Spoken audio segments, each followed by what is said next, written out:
James, we are here today at the lovely Catalyst building, and we are chatting today about your new business with Redbridge Digital. So James, I guess today happy to understand how it's all going and what about this new venture? Yeah, absolutely. So I guess I launched my business, Redbridge Digital, back in May, so it's really early days for me still.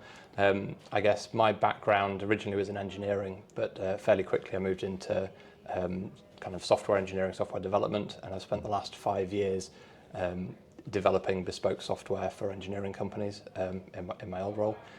So Redbridge Digital is it's largely trying to do the same thing, so delivering high quality software to engineering companies. But in my old role, I found that a lot of the time, engineering companies tend to fall into one of three camps. They're either doing pretty well from a digital point of view, using software well, realizing the benefits from digital transformation. Some of them are really in trouble with software, and that's things like stuck in a world of spreadsheets, or they are sat on legacy systems that somebody's developed and then left, and it's undocumented and uncontrolled, or they're sat in a world of risk where these problems are on the horizon for them and they don't realize it yet. And so really with Redbridge, while I'm still offering software development, I'm also trying to focus much more on strategy around supporting companies and genuinely trying to help out to address the root causes of these problems. So setting up strategy, make sure you're using the right software in the right way, aligning it with your business, things like that.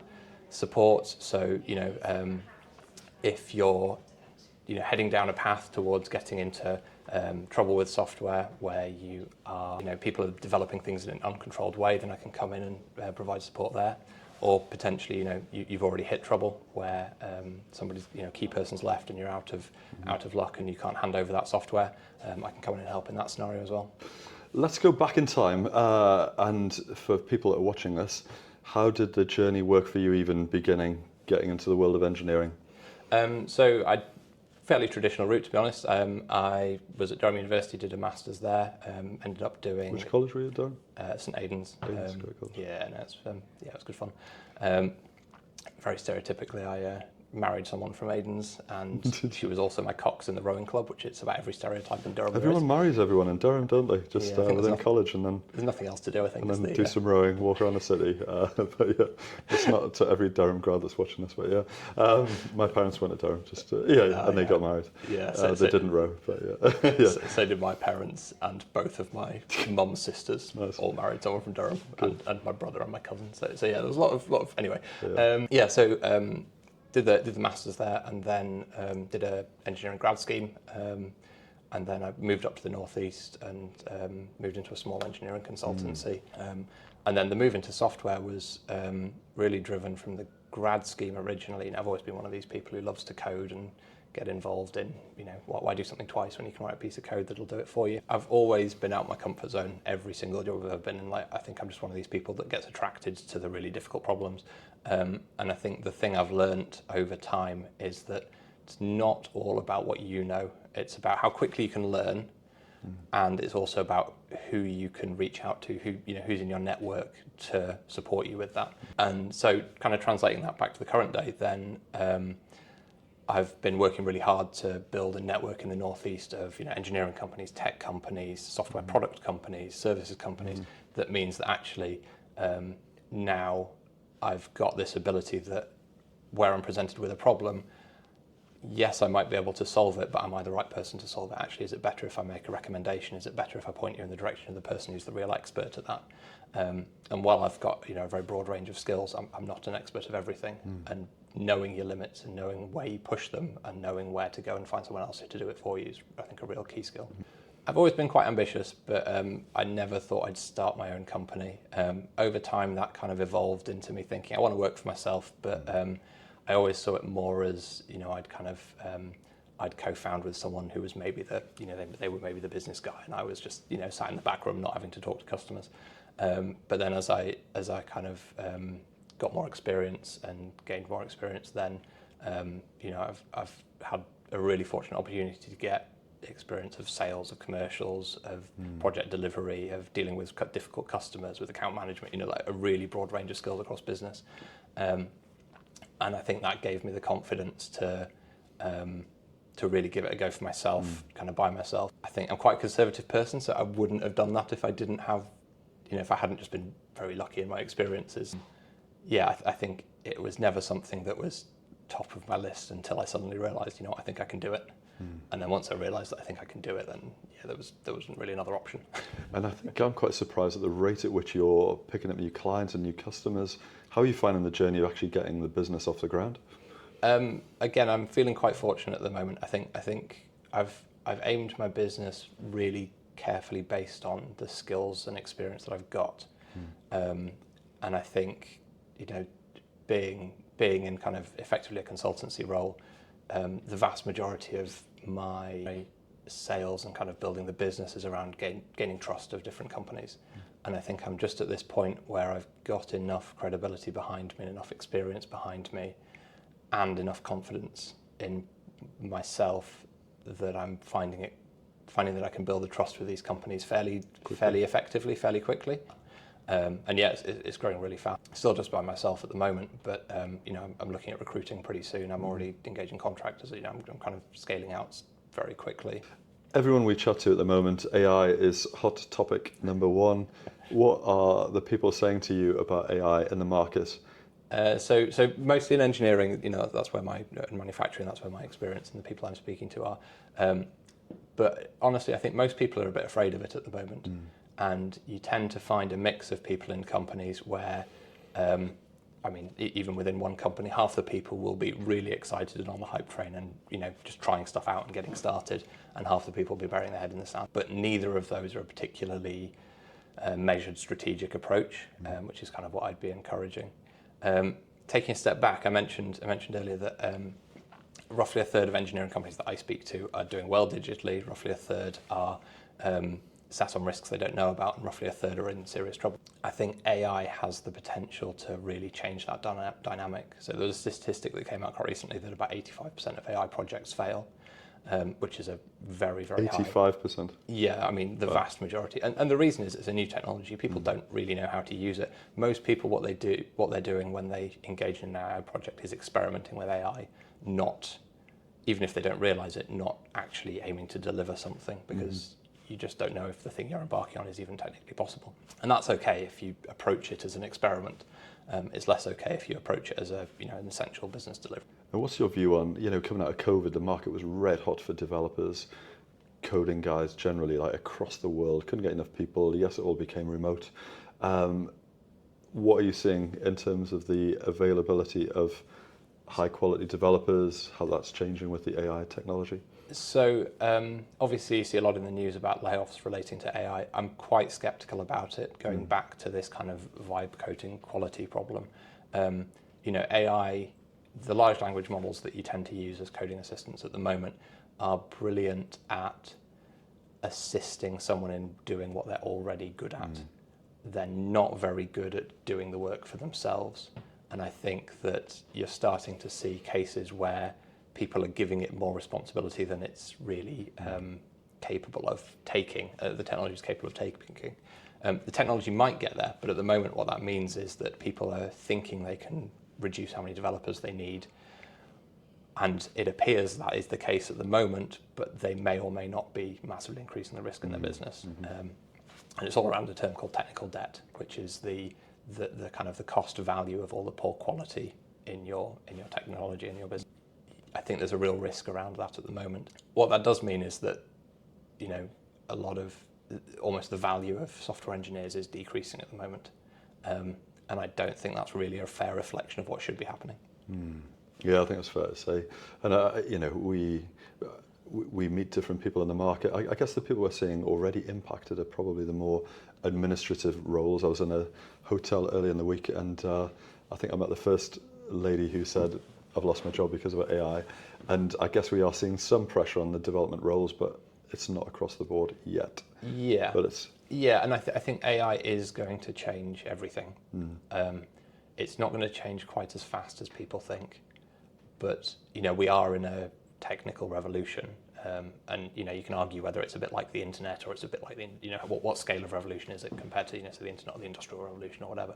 But it's a fundamental sea change that we're in the process of going through. And I think the most important thing for both individuals and businesses is around building resilience to change. And the way that you build resilience to change is through education. Yeah. The company that is where jobs are going to get lost wholesale from companies, it's going to be from the company. The company that engages with AI and engages with technology in a good way is not the company that's going to lose jobs. It's the company that doesn't do that that's going to lose jobs. Absolutely. The roles that are going to get lost are the roles where they don't adapt.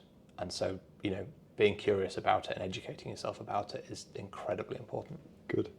In 5 years' time, give me your outlook for what you think engineering companies or other companies in generally, how they might be embracing AI and other technologies. What does the landscape look like? So I actually think in engineering and manufacturing, the adoption of AI is going to be quite slow. So most companies are going to be starting to use AI integrated in the software they already use. So for example, say Sage introduce AI, which is going to significantly improve how efficient you are as an accountant or a bookkeeper. They're the places where you're going to see AI cropping up first. I think to introduce really sophisticated AI and bespoke AI systems is going to take a bit longer in engineering because it's quite a conservative industry. And a bit like digital tools, it's going to impact kind of the process and the boring stuff first before it starts to impact the technical stuff.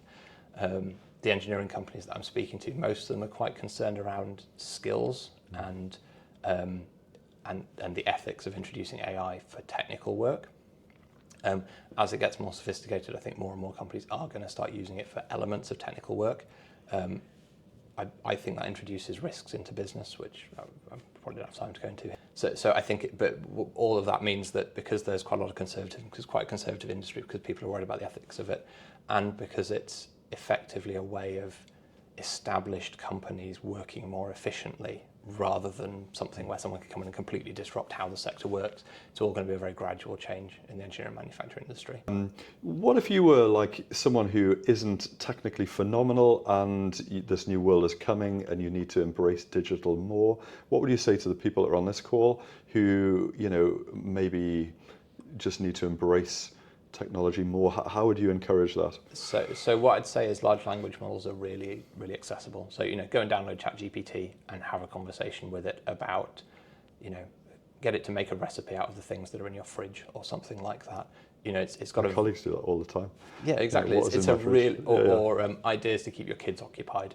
It's brilliant at, compared to other technologies, it has an incredibly low barrier to entry. If you compare it to coding, learning how to code is quite a task and it's quite daunting for some people, whereas you can literally just download an app on your phone and start talking to it, either literally talking to it or typing into it, and you start to learn immediately, whether you realise it or not, how these tools work. And think about your own business, James. If we're sat here in another 5 years' time, what are you hoping to do with Redbridge? So I'd like to keep it quite a focused, high quality offering. I wouldn't like it just to be me. I'd like to have the software development team and consultants alongside myself so that we can offer a really high quality, broad range of services, but keeping it really focused and on kind of quality and strong relationships with clients. I love that, by the way, the bit you talked earlier about trust and that idea that you don't need to be seen as the expert with everything. You've got that trusted network, which is how many of the other people that we know work in this market. You go, well, I can do this, but do you know what? I've got better friends that can do this.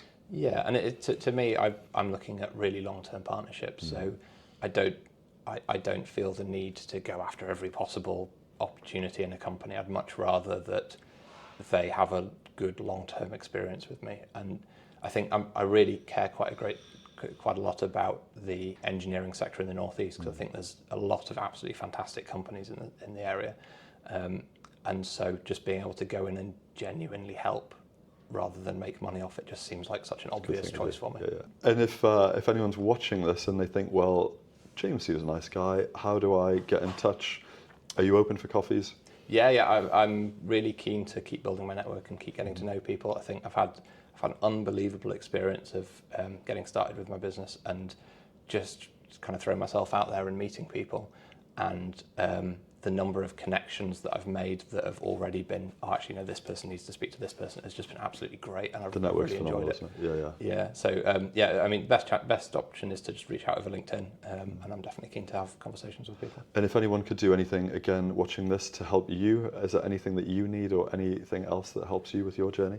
So the biggest thing for me is finding high quality people, really genuinely good problem solvers who've got experience in the engineering world and experience in the software world. They are out there. Most companies have one, but I think over time I'd really like to start to build a community of those people where one of the issues in engineering companies is, generally speaking, you get one guy who is the automation guy, and he's either a contractor or a permanent member of staff, but they're often self-taught and they don't really engage with other people who do that.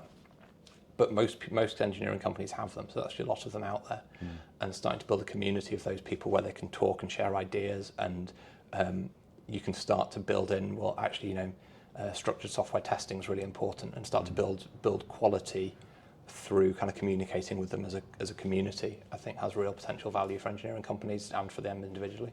Good. So we've covered a lot today, and there'll be many people watching this where they think we just need to have a call and catch up and see how it all goes. But apart from that, just to say thank you so much for your time today, and really excited to meet in another 5 years and see how it's all going. But thank you so much, James. Likewise, mate. Cheers. Yeah, it's been great, and thank you very much for the time. Thank you. So we've just been spending a bit of time with James, learning about his new digital business. If you're in a position where you need someone to chat to you about your technology or what you're doing within your company, please get in touch with James.